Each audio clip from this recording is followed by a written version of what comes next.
Nous rêvons tous. Et par-delà les rêves, nous explorons. Nous explorons tous en fonction de notre imaginaire, de ce qu'il construit.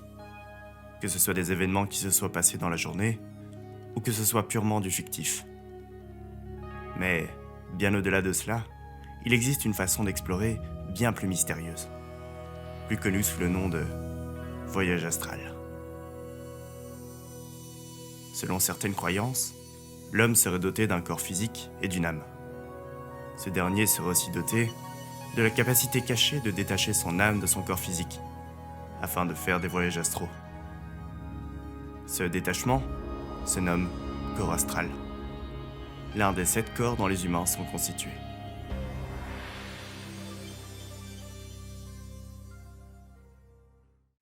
Base souterraine, lu par Gauthier Carrette.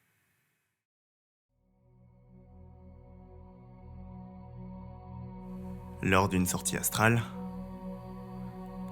je me souviens avoir plongé dans un lieu profondément enfoui sous terre, possiblement sous une montagne, d'une taille à la fois fascinante et oppressante.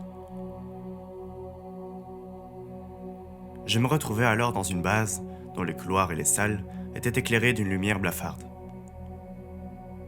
En survolant la salle, comme si je me trouvais au plafond, je ne pouvais que suivre la direction que les couloirs prenaient.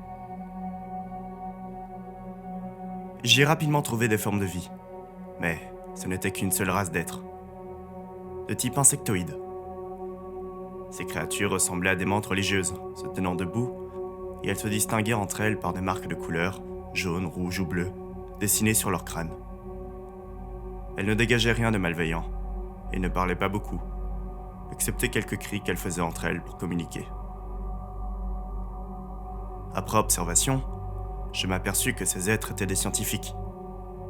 Cependant, en découvrant qu'elles pratiquaient des manipulations génétiques sur du matériel humain, je me sentis vite écœuré. Je pouvais apercevoir des membres disséqués, ou des corps entiers qui baignaient dans des cuves remplies d'un liquide vert fluo, semblable à de la gelée. Je ne détaillerai pas davantage mes observations.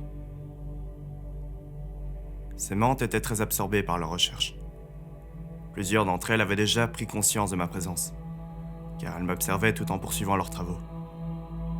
Je ne ressentais cependant aucune crainte à leur égard, ainsi qu'aucune nécessité de leur part de me dissimuler leur expérience.